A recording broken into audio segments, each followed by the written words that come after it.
नारायण नारायण नारायण श्रीमन नारायण नारायण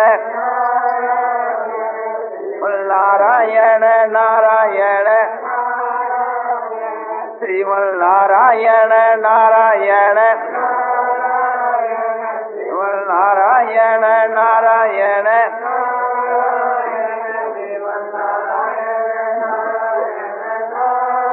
आनंदमय आनंदमय आनंदमय आनंदमय पूर्णानंद पूर्णानंद अपार आनंद शांतानंद घनानंद अचलानंद ध्रुवानंद नित्यानंद बोधस्वरूपानंद ज्ञानस्वरूपानंद आनंद ही आनंद आनंद ही आनंद आनंद ही आनंद शांति शांति शांति।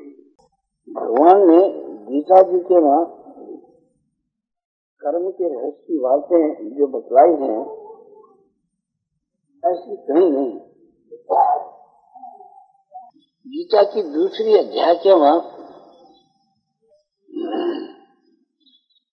कर्म का रहस्य बताया।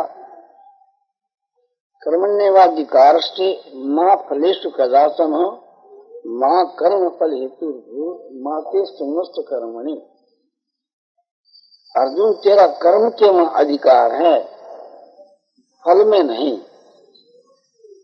अर्थात कर्म करने में तुम स्वतंत्र है, किंतु उसका जो फल है वो तुम्हारे हाथ की बात नहीं। जैसे कोई भाई गला किराना बाजार में खरीद करे या बिक्री करे, ये तो अपने हाथ की बात, किंतु उसमें नफा होगा या नुकसान होगा ये हाथ की बात नहीं। तो शास्त्र विहित कर्म को ही कर्म कहते हैं। शास्त्र विहित मनुष्य कर्म तो कर सकता है कि उसका फल जो है तो भगवान क्या है। फिर कहते हैं कि कर्म के फल का हेतु भी तू मत बन। अर्थात कर्मों के में जो मेरापन है ये मेरा कर्म, और कर्मों के में जो आसक्ति है और फल की पीछे के स्वाद जो आसक्ति है, वासना है, ममता है, कर्तापने का अभिमान है, ये सब कर्म के फल के हेतु हैं। तो तुम कर्मों के में आसक्ति भी मत कर और ममता भी मत कर, और उनकी जो सूक्ष्म वासना वो भी नहीं करनी चाहिए। तो फिर कर्म करने की क्या आवश्यकता है? तो नहीं। माते ये मावन नहीं कर्म के न करने, अकर्मी कर्म के न करने के में भी तुम्हारी आसक्ति न हुए। कर्मण्यवादी कार्य से माँ फले सुखदात माँ कर्म फले तो माते समस्त कर्मणि। संगमान आसक्ति कर्मों के न करने में तुम्हारी प्रीति भी मत। 4 चरणों में 4 बात कही। मनुष्य को शास्त्र विहित कर्म तो करने चाहिए, किंतु उन्हें फल की इच्छा नहीं करनी, और उनमें ममता भी नहीं करनी चाहिए और आसक्ति भी नहीं करनी चाहिए, और कर्म के न करने के वहां भी प्रीति नहीं होनी चाहिए, क्योंकि कर्म करने के वहां अधिकार है। योगस्थ कुर्कर्माणि संयम त्यक्त्वा धनंजय सिद्ध सिद्ध समो भूत्वा समत्तम योग उच्यते। सिद्ध सिद्ध समो भूत्वा समत्तम योग उच्यते। सिद्धि और असिद्धि में समान भाव होकर कर्म कर, क्योंकि समता का नाम ही योग है। योगों कर्मों के में जो समत्व भाव है उसी का नाम योग है। अतः योगस्थ कुर्कर्माणि योग में स्थित होकर कर्मों को तुम कर। हे धनंजय, आसक्ति से रहित होकर के तो कर्मों का आचरण कर। दूरे न जबरन कर्म बुद्धि योगा धनंजय बुद्ध उत्सव मन विचय कर्मणा फल हेतु। दूरे माने बहुत ही खराब है, माने समत्व बुद्धि के बिना कर्मों का करना, माने समभाव से करना उत्तम है। सैकाम भाव से करना जो है, सैकाम कर्म बहुत नीचे दर्जे की चीज है। अच्छा, बुद्धि योग की मान समस्त भाव की शरण ले, कृपणा फल है। तो फल की इच्छा से जो कर्म करते हैं वे कृपण है, दीन है, मांगते हैं। तो इसमें ये रस बताया और इसका फल बताया, प्रजाति युदा का फल बताया उनका। न्याविक्रमणा स्तुति प्रत्यय न विद्यते स्वल्पमपश्च धर्म से त्रायते मैं तो है। कहते हैं कर्म निष्काम भाव से कर्मों का जब आरंभ कर दिया तो उसका नाश नहीं होता, वो उसका उद्धार करके छोड़ता है। उसमें कभी उल्टा पाप नहीं होता। जैसे सैकाम कर्म करने में गलती हो जाए तो हानिकर हो जाता है। और ऐसी बात भी नहीं है कर्मों की मां, कोई न करे तो उसको पाप लगे। कर्तव्य कर्म तो न करने से पाप लगता है और निष्काम कर्म के न करने से पाप नहीं लगता, बल्कि उसकी आत्मा का उद्धार हो जाता करने से, और न करने से कोई पाप नहीं लगता। और निष्काम भाव से थोड़ा भी आचरण किया जाए, भाव एकदम निष्काम होना चाहिए, संसार से उद्धार कर देता है, महान भय से त्याग देता है।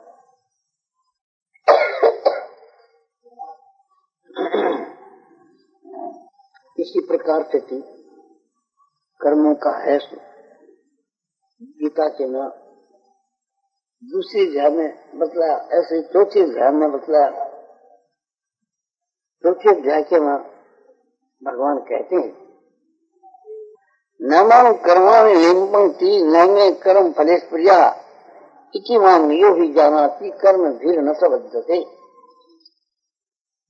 न मां कर्माणि लिंपन्ति, मुझको कर्म लिपायमान नहीं कर सकते। न मे कर्म फलेश प्रिया, क्योंकि कर्म के फल की इच्छा मुझको नहीं है। इति मां यो ही जानाति, इस प्रकार मेरे जो रहस्य को जान जाता है, मुझको जो रहस्य जान जाता है, वह पुरुष भी कर्मों के द्वारा नहीं बंधता।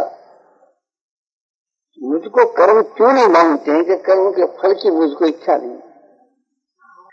एवं ज्ञात्वा कृतं कर्म पूर्वैरपि मुमुक्षु भी कुरु कर्मे तस्मात् पूर्वतरं कृतं। ये भगवान ने गीता की चौथी अध्याय के 15 के श्लोक में बताया। एवं ज्ञात्वा, इस प्रकार इसके रहस्य को जानकर पूर्व के मोक्ष की इच्छा वाले पुरुषों ने कर्म किए। पूर्व के मुमुक्षों ने जिस उद्देश्य से कर्म किए, उसी प्रकार से तुम भी ऐसो कर। कर्म न भोजन तेजी कर्म अकर्म से भोजन गहना कर्म। कर्म क्या चीज है इस बात को समझना चाहिए, और अकर्म जो क्या है उसको भी समझना चाहिए, और विक्रम क्या है इसको भी समझना चाहिए। कर्म की गति बहुत गहन है, सूक्ष्म है, रहस्य छिपी हुई है। शास्त्र की क्रिया का नाम कर्म है, और शास्त्र विरुद्ध जो कर्म है उसका नाम विक्रम है।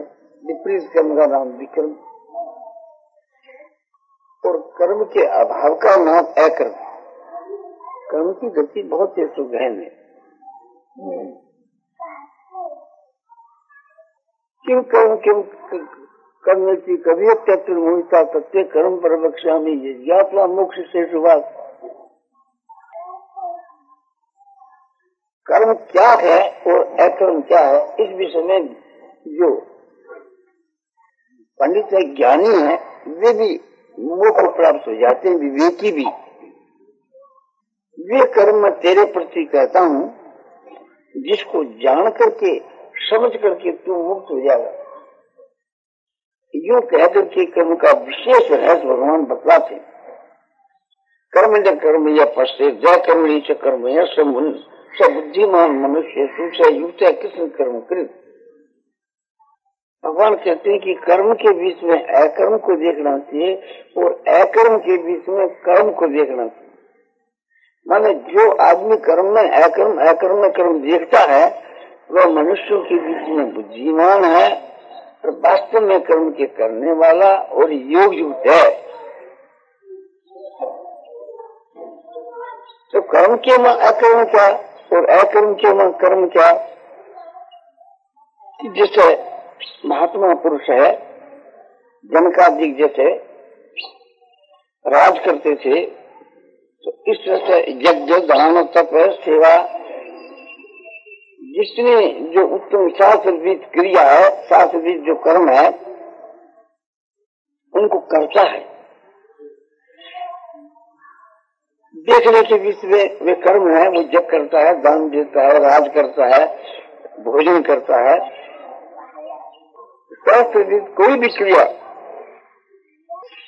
किंतु उसके बीच में न तो उसकी प्रीति है, न आसक्ति, न कोई उसमें फल की इच्छा है, न ममता है, ये दोषों से रहित है। तो वस्तु के बीच में उनका करना न करने के समान है। ये आगे बतलाते हैं कि त्यक्त्वा कर्म फलासंगम नित्य त्रिपतो निराश्रिय कर्मण्य भी प्रवृत्तोपि नैव किंचित करोति सो। त्यक्त्वा कर्म फलासंगम, शास्त्रविद कर्मों का आचरण तो करता है, क्या करके? कर्म के बीच में फल और आसक्ति का त्याग करके त्यक्त्वा कर्म फलासंगम और नित्य त्रिपतो, और नित्य जो है उस परमात्मा के ध्यान में मस्त चतुर्थ है और संसार के आश्रय से रहित है। ऐसा पुरुष कर्म करके भी कुछ नहीं करता, ये उसका रहस्य। देखने में तो करता है और वास्तव में नहीं करता। कर्म करता है, उसमें कर्तापन का अभिमान नहीं है, तो वह कर्म भी तो अकर्म है। इष्टमान कृतो भाव बुद्धि इष्टे अथवा से मान लोका न हंतिम निबद्धते, जिसमें मैं करता हूँ ऐसा भाव नहीं है, और जिसकी बुद्धि एक प्रकार से स्वार्थ करके लिपायमान नहीं होती है, निष्काम भाव से ही करता है, ऐसा पुरुष इस तीनों लोगों को मार करके भी वास्तव में नहीं मारता और न पार पहुंचता है।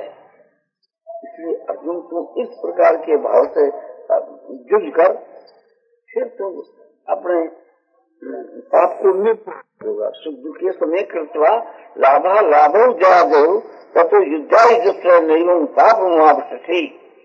भगवान ने गीता की दूसरी जाति 38 के श्लोक में बताया है, सुख दुख लाभ हानि जय पराजय सबको समान करके और अपने कर्तव्य बुद्धि से तो युद्ध होकर फिर तो पाप को नहीं प्राप्त होगा।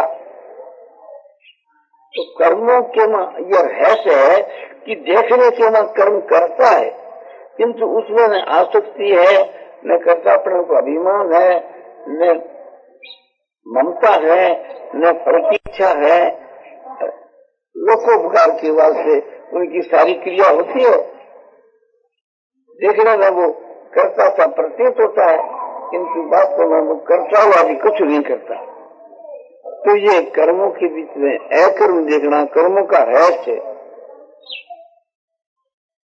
और अकर्म ही से कर्म है। एक आदमी कर्म बिल्कुल नहीं करता, बाहर की सब क्रिया छोड़ दी और मन के भीतर के संकल्प का भी त्याग कर दिया, बाहर से कर्मों का त्याग कर दिया, बिल्कुल एकांत में ध्यान के में बैठा है, कोई भी कुछ क्रिया नहीं करता, किंतु मन के बीच में उसके जो अभिमान है कि मैंने सब कर्मों का त्याग कर दिया, तो ऊपर से तो सब त्याग कर दिया और भीतर के बीच के मां अपने को त्यागी मानता हुआ बैठा है, त्याग रूप क्रिया का अभिमान कर रहा है कि मैं त्यागी हूँ, तो वो मैं करता हुआ भी करता है। तो देखने में तो कर्मों का त्याग कर दिया, क्योंकि भीतर में त्याग नहीं है, तो वो त्यागी नहीं है, वो न करता हुआ भी करता है। एक आदमी करता हुआ भी नहीं करता, जब कर्मों की अपना स्वास्थ्य नहीं है, आसक्ति नहीं है, ममता नहीं है, करने का अभिमान नहीं है, अंतःकरण एकदम शुद्ध है और वो कर्म करता है। वास्तव में तो उसके द्वारा कर्म होते हैं, वो करता नहीं है। पर मान लो जी करे तो भी कोई अपना वो वास्तव उसकी क्रिया नहीं है कि तत्व कर्म फलासंग नित्य बतो निराश्रय।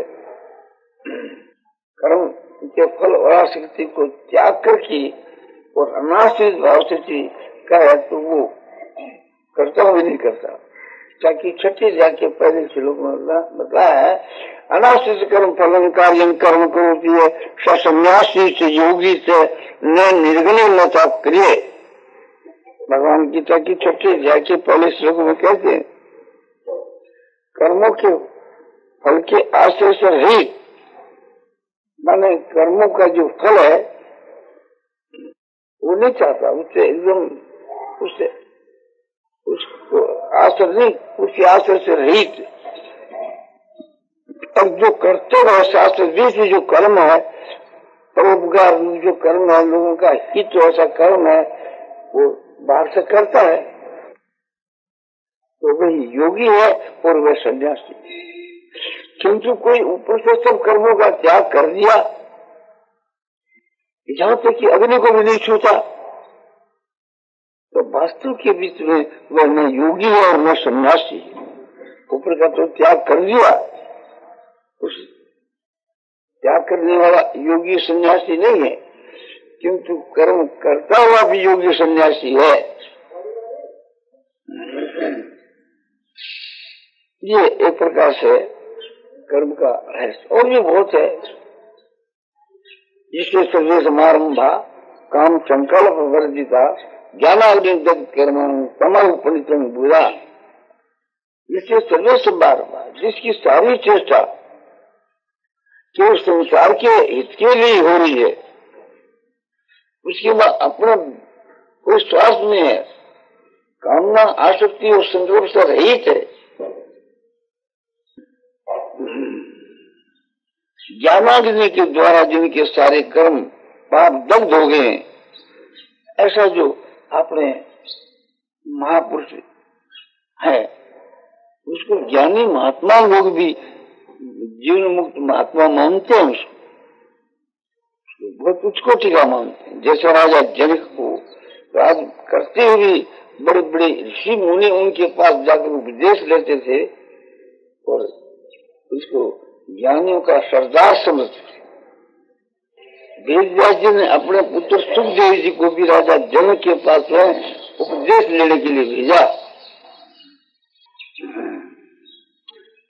इसी प्रकार से थी अपने कर्म का रहस्य गीता के मां भरा हुआ है। अब एक सबको ये बात समझ में आने के लिए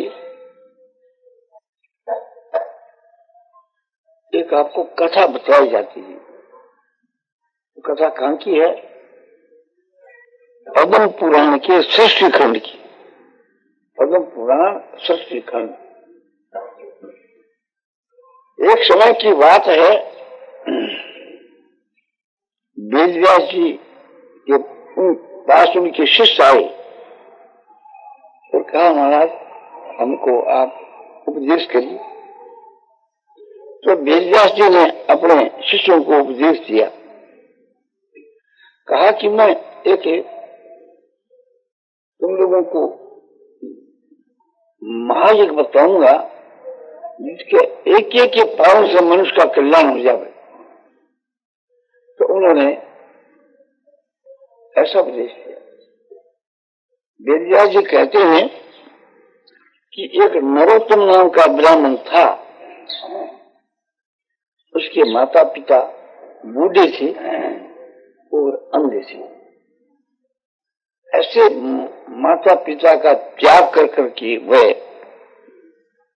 मन के वहां तपस्या करने के लिए चला गया और जाकर के बड़ी भारी तपस्या की। उस तपस्या के प्रभाव से उसकी धोती आकाश में सुखा कर वो स्नान करके उस धोती को ऊपर फेंक दिया करता, वो फैल करके अपने शुक्र सिमट करके उसके पास आ जाता। एक दिन की बात है,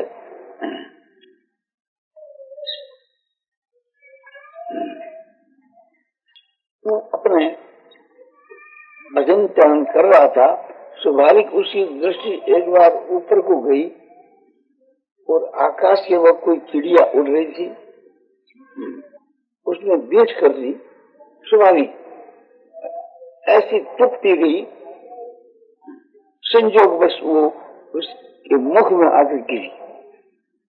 तो उस गौतम ब्राह्मण को क्रोध आ गया कि देखो एक प्रकार से हमारे मुख में से बैठ करती, कोई चिड़िया ने कोई जानकर नहीं की। उसकी तरफ वो बगली चिड़िया थी, उसकी तरफ देखा, देख रहे से वो भस्म होकर नीचे गिर पड़ी। तो एक तो उसकी मस्ती देखकर मन के वहां गया ही कि काम ठीक नहीं हुआ, किंतु साथ साथ के वहां अभिमान आया कि मेरा इतना भारी प्रभाव हो गया है, इतना मेरा तप हो गया है कि मैं जिसको क्रोध से देखूंगा भस्म हो जाता, मैं क्या जिसको भस्म कर दूंगा। तब देववाणी हुई, आकाशवाणी। आकाशवाणी ने कहा कि नरोत्तम ब्राह्मण, उनको ऐसा अभिमान नहीं करना चाहिए। इस क्रोध के कारण तुम्हारा जो तप है वो सब भस्म हो गया। अब आकाश में तुम्हारी धोती सूखा करती, वो नहीं सूखेगी। अरे मूर्ख चंडाल जिस प्रकार की तपस्या करता है, उसके मुकाबले में तुम्हारी तपस्या कुछ भी नहीं है। उसके कानों में आवाज आई, मूर्ख चंडाल तपस्या करता है। उसकी खोज करने लगा कि मूर्ख चंडाल का मकान कौन सा है, तो लोगों ने बतला दिया वो है। उस मकान के ऊपर गए, तो वहां क्या देखता है कि उसका बड़ा भारी मकान जो है आकाश में झूल रहा है। नीचे उसको कोई बुनियाद नहीं है, कोई खंभे नहीं है। उसे मूर्ख चंडाल के तप के प्रभाव से वो आकाश में झूलता है। ये देखकर उसको बहुत आश्चर्य हुआ। सोचा कि तेरी तो धोती पार भरती थी और ये लाखों में का बता, ये तो बड़ा भाई कोई तपस्या है। देखा वो क्या करता है कि वो अपने माता पिता की सेवा करता है। दिखलाना यह है कि माँ बाप को छोड़कर तू जो तपस्या करता है, ये तेरी तपस्या कुछ भी नहीं है। तो माता पिता की वो सेवा करता है। और वहाँ एक तख्त के ऊपर भगवान अपने ब्राह्मण का रूप धारण करके बैठे। भगवान 8 पैर वहां रहते थे, अपने रूप को छिपा करके ब्राह्मण के रूप में।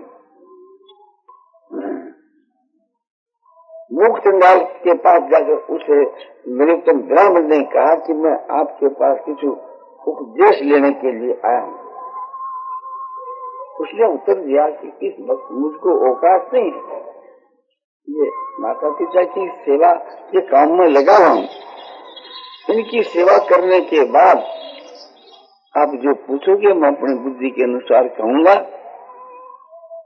यदि इतनी बार नहीं ठहर सको तो यहाँ एक सुबह नाम की पतिव्रता स्त्री है, उसके पास आप जाइए, वे आपको उपदेश कर सकते। इतना कहने पर उसको क्रोध आ गया कि मैं तुम्हारे घर के ऊपर उपदेश लेने के लिए आया और तुझको बात करने की भी फुर्सत नहीं।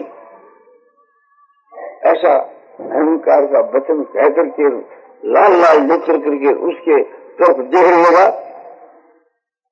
तो मूर्खलाल ने हंसकर कहा कि भैया वो बगली चिड़िया नहीं है जो क्रोध करने से भस्म हो जाए।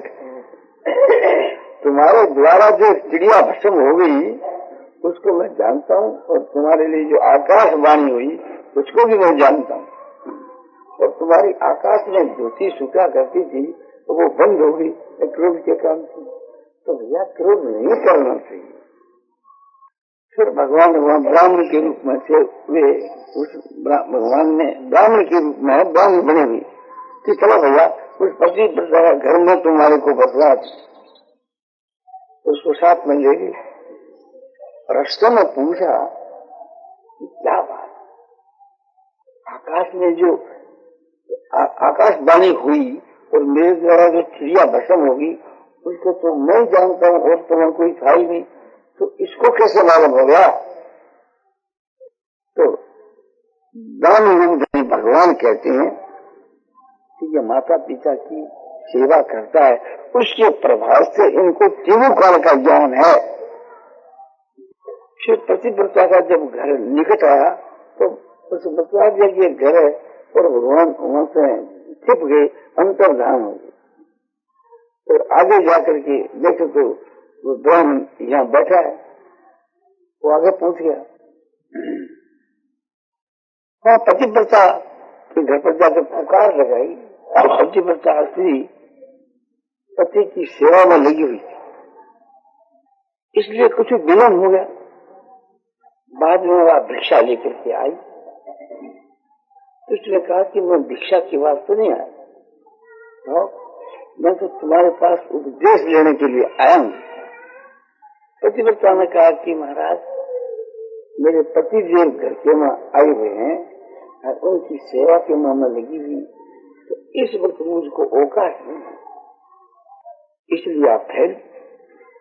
और यदि आपको अवकाश नहीं है तो यहाँ पर एक तुलाधर नाम का वैश्य है, नाम उसका तुलाधर जाति का वैश्य, आप उनके पास चले जाइए, वे बहुत अच्छे पुरुष हैं, वे आपको उपदेश कर सकते हैं। इतना कहने के साथ उसने भी क्रोध किया कि मैं तुम्हारे पास उपदेश लेने के लिए तुम्हारे को अवकाश नहीं हमारे। लाल मित्र से जब देखने लगा तो पतिव्रता ने भी कहा तुम्हारा जिस प्रकार क्रोध नहीं करना चाहिए, क्रोध के कारण तो आपका तब सब नष्ट हो गया, आकाश में आपकी धोती से क्या दृष्टि की बंद हो गई। तो ये ऐसा अहंकार नहीं करना चाहिए, वो ऐसा क्रोध नहीं करना चाहिए। यूं कहकर कि वो स्त्री अपने घर में से लौट गई। ज्ञान रूपधारी भगवान ने कहा चलो उससे तुला बस का चलो मैं जानता हूँ, तो वहां ले गए। रास्ते में पूछा कि आप हमारे पहले पहुंच गए थे, तो सदन वो जो एक मोक्ष मार्ग की यहाँ जो बात हुई थी वो आप सुनी, तो वो बात आकर इसको खबर पहले तो नहीं दे दी, तो ना मैं क्यों देता था, उसको कैसे मालूम हो गया? बोले ये पतिव्रता पातिव्रत धर्म के प्रभाव से इनको तीनों काल का ज्ञान है। अब वहाँ बैसिया पूछी, वहाँ वो क्रिया विक्रिया कर रहा था, बहुत से आदमी की भीड़ लगी हुई थी, उनको सौदा देता था, रुपया देता था, कोई घी, कोई चीनी, कोई चावल, कोई कुछ, इस प्रकार से बहुत से व्यापारी वहाँ थे। और वो खुला जब सबको जो रहा था, वहां जाकर इस नूतन ब्राह्मण ने कहा कि मैं आपके पास उपदेश लेने के लिए आया हूँ, तो आप मुझको शिक्षा की बात को। तुलाधर ने हाथ जोड़ कहा बस वो रात्रि का मैं सहन करता, तो एक तरफ में अपनी स्त्री है तो उसकी स्त्री है, उसकी स्त्री रात में छू जाती, उसका स्तंभ छू जाता, तो उसको ऐसा अनुभव होता कि मेरी माता से छू गया, माता का स्तंभ छू गया। उसका जो पवित्र भाव था, छूने से भी कोई एक प्रकार से विकार नहीं होता, बल्कि विकार हो तो मिट जाता, ऐसा उसका उस कोटि का भाव था। किंतु लोग जो मूर्ख है वो उसकी झूठी निंदा करने लगे कि राजा का लड़का भी जो अपने स्त्री को यहाँ 6 महीने के लिए छोड़ गया। अरे ये तो सोचना चाहिए, दूसरे पुरुष के साथ में 6 महीना स्त्री साथ में सो करके, और वो क्या पवित्र रह सकती है? कोई ऐसा आक्षेप करने लगा कि राजा का लड़का अपनी स्त्री को इसको दिए गया। कोई कुछ बोलने लगा, कोई कुछ। राजा का लड़का कर असूल करके 6 महीना के बाद अपने राजधानी में अपने घर पर आया, तो वे निंदा करने वाले वहां पहुंच कर कहा कबीर साहब आपकी स्त्री का तो धर्म भ्रष्ट कर दिया सदन द्रोह ने, आपका भी धर्म भ्रष्ट किया, आपकी स्त्री का भी भ्रष्ट किया।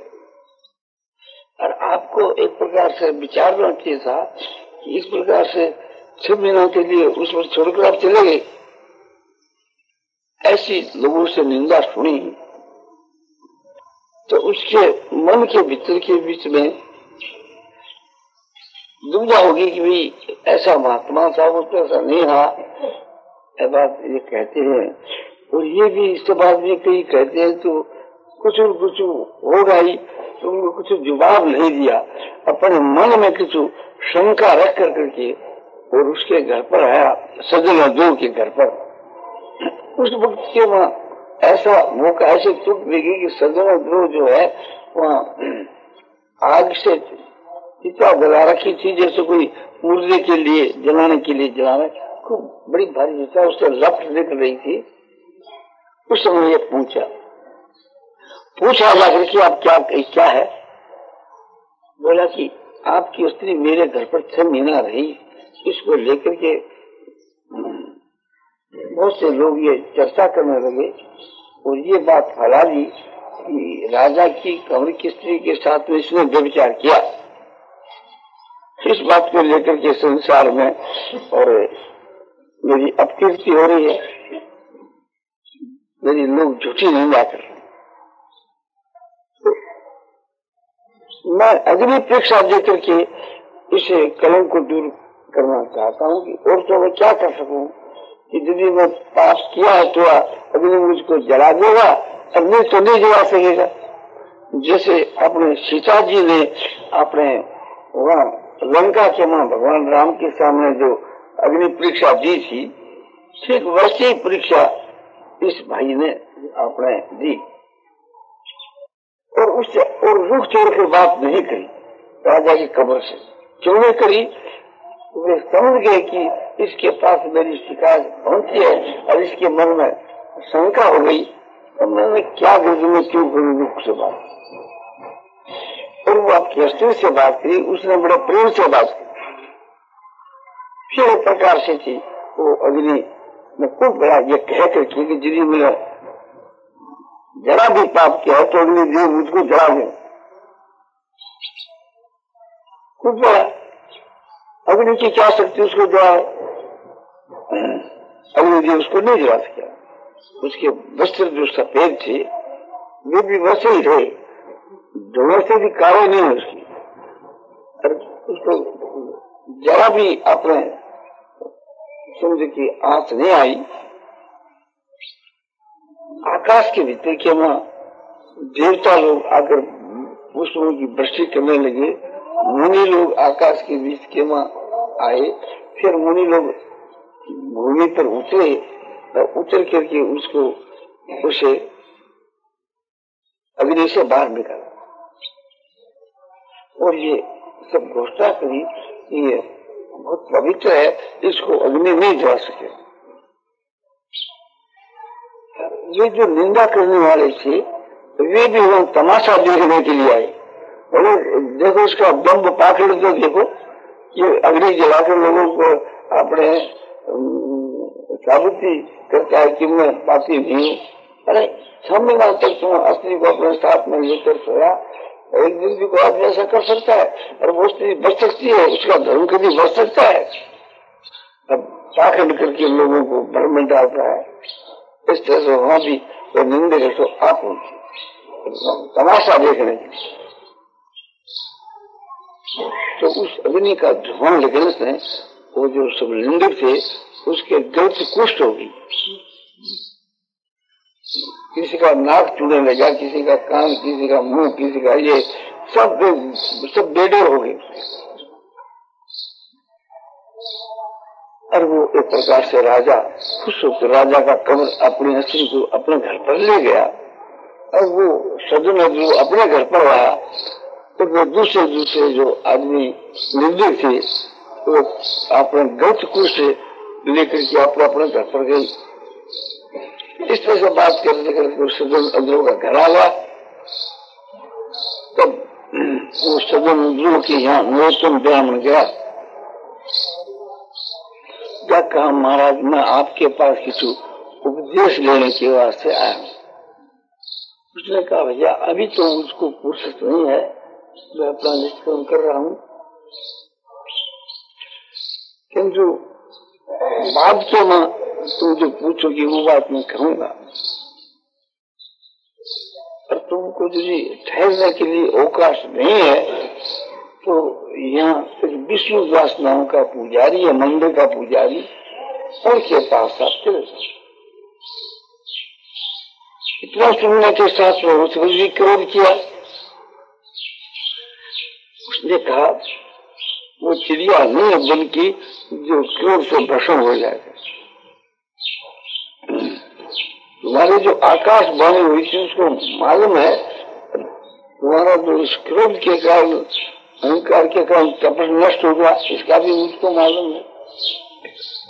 जब वहां भी भगवान ब्राह्मण के रूप में से उन्होंने चलो, मैं उस विष्णुदास का जो स्थान जानता हूँ, तो भगवान उसको विष्णुदास के वहां ले। विष्णुदास मंदिर का पुजारी था, भगवान का प्रेमी था, वहां भगवान की पूजा कर रहा था। उसको प्रेम और पूजा और सब देख करके के इसके नूतन ब्राह्मण के मन में भक्ति हो गई कि ये भगवत प्राप्त पुरुष है। उसे जाकर अनुनय विनय किया कि महाराज मैंने आपका, मुझको आप भगवान का दर्शन कराइए, क्योंकि आप भगवान को प्राप्त हो चुके हैं। उसने कहा भी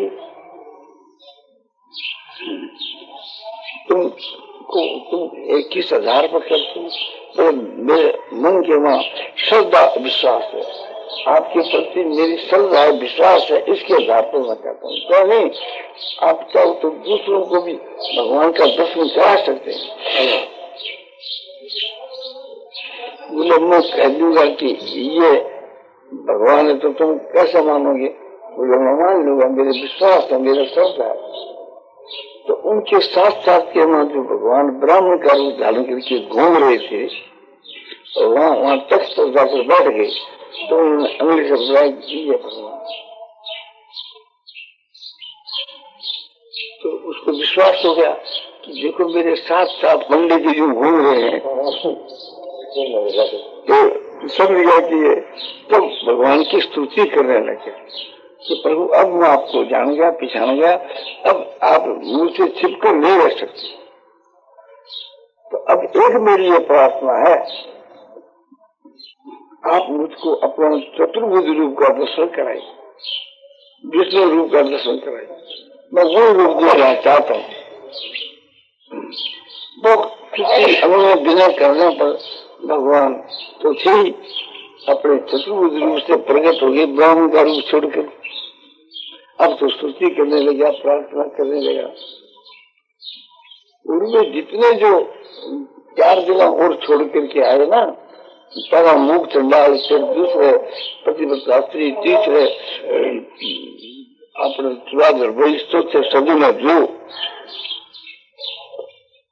ये भी सब अपने दीवानों में बैठ करके एक प्रकार से वहां सो आए, दिव्य रूप धारण कर करके।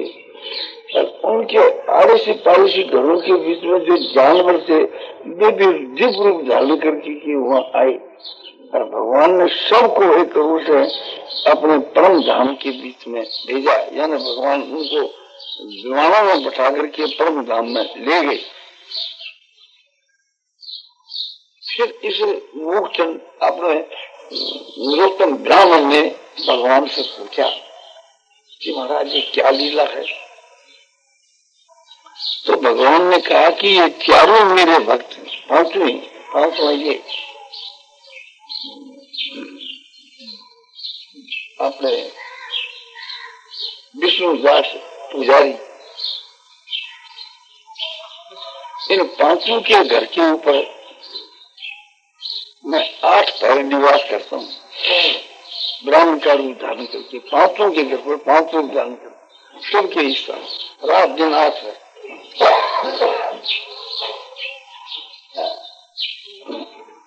और ये सब वे सब परम धाम को गई। और इन सबको ही तीनों काल का ज्ञान है। अब एक एक की बात बताने लगे। मूक चंडाल जो है माता पिता की सेवा करता है, इसके प्रभाव से उनको तीनों काल का ज्ञान है, उसका मकान भी आकाश में झूलता है और वो एक प्रकार से भगवान के परम धाम को, यानी मेरे परम धाम को चला गया। अपने माता पिता और आसपास के थे उन सहित इसी प्रकार से वो अपने प्रतिवर्ष स्त्री के घर पर भी रहता हूँ, उसको भी तीनों काल का ज्ञान है, वो भी अपने पति और पारिश्वर के सहित परम गति को चलेगी। ऐसे तुला घर से अपने कुटुंब के सहित भगवान के परम धाम को चला गया। ऐसे ही वो सज्जन है।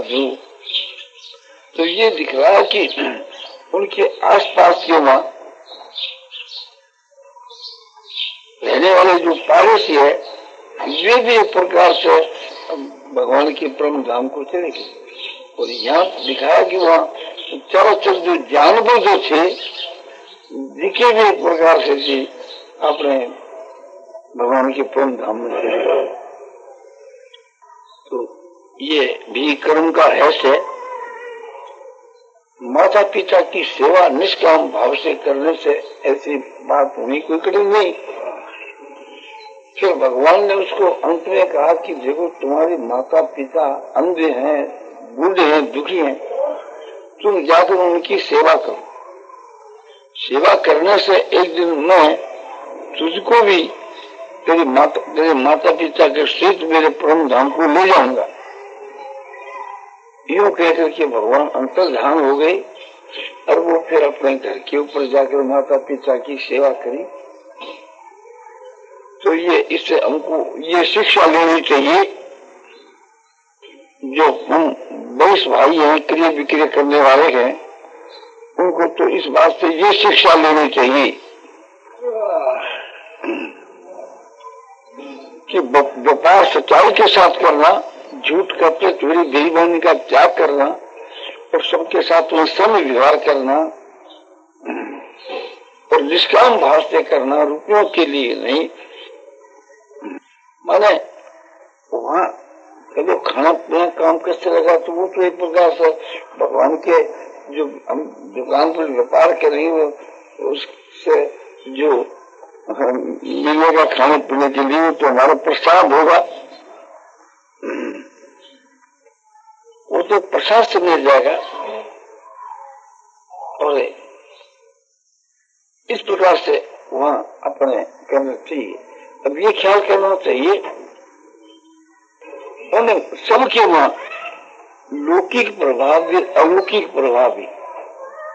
लौकिक प्रभाव तो ये है उन सबको तीनों काल का ज्ञान, ये लौकिक संसारिक प्रभाव, मकान का झूलना ये लौकिक प्रभाव। पारलौकिक पारमार्थिक उनका प्रभाव ये है कि वे सब अपने भगवान के परम धाम को गए। इतना ही भगवान उनके सबके घर के वहां ब्राह्मण का रूप धारण करके आसपास रहते थे, ये कितने प्रभाव की बात है। और इससे भी बढ़कर ये प्रभाव की बात गए तो गए उनके आसपास रहने वाले चराचर जो जानवर है वे भी उनके प्रभाव से भगवान के परम धाम को चले गए। तो इन पांचों प्रकार की जगहों से हम लोगों को ये शिक्षा लेनी चाहिए, ये शिक्षा लेनी चाहिए कि जिनके माता पिता जीवित है उनको तो कर्तव्य समझ करके निष्काम भाव से निस्वार्थ भाव से अपने माता पिता की सेवा में अपना जीवन लगा देना चाहिए। ये माता पिता के सेवा की जो महिमा, ये जो प्रभाव है, ये श्रुतियों समृतियों के वहां भी मनुष्य वृत्ति की दूसरे अध्याय के वहां बतला है कि माता पिता और गुरु ये तीनों साक्षात अग्नि है, ये तीनों साक्षात लोक है, गुरु है, माता लोक है, पिता आकाश लोक है और एक गुरु अपने स्वर्गलोक है जो इन तीनों की सेवा करता है, तीनों लोगों को जीत करके संसार से पार हो जाता है। और ये भी पता है कि माता पिता और आचार्य की जो सेवा है ये तो परम धर्म है, और बाकी जितने जो धर्म है वो उपधर्म है। माता पिता के जीते हुए उसके दूसरे धर्म के पालने की आवश्यकता नहीं है, और यदि दूसरे धर्म का पालन करे तो माता पिता के लिए करे, अपने लिए नहीं। ये मनु जी ने बताया है समृद्धि के पवित्रीय श्रुति जो है उपनिषद उसमें बताया है कि मातृदेव हो, पितृदेव हो, आचार्य देव हो, माता पिता और आचार्य को तुम देव बन, ईश्वर के समान मानने वाला बन। और महाभारत के वहां बहुत सी कथाएं आती है, वाल्मीकि रामायण के वहां कथा आती है, वाल्मीकि रामायण के अयोध्या कांड के बीच के वहां श्रवण नाम का एक लड़का माता पिता का भक्त था, जिसने माता पिता की सेवा करके उत्तम गति पाई। और महाभारत के वहां वन पर्व में कर आती है कि एक जो धर्म व्याग नाम का था उसने अपने माता पिता की सेवा करके उत्तम गति पाई। ऋषि लोग उसके पास में उपदेश लेने के लिए जाते थे, धर्म व्याग के पास। जाति का वाद था, मांस बेचा करता था, किंतु एक प्रकार से मरे पशुओं का मार करके नहीं। तो माता पिता की भक्ति के प्रभाव से वो भी परम गति को प्राप्त हुआ। इस तरह से अपना इतिहास, महाभारत आदि इतिहासों के वहां, पुराणों के वहां, श्रुति संस्कृति के बीच में अनेक शास्त्रों में आती है। तो माता पिता की सेवा के समान उसके लिए कोई दूसरा धर्म है ही नहीं।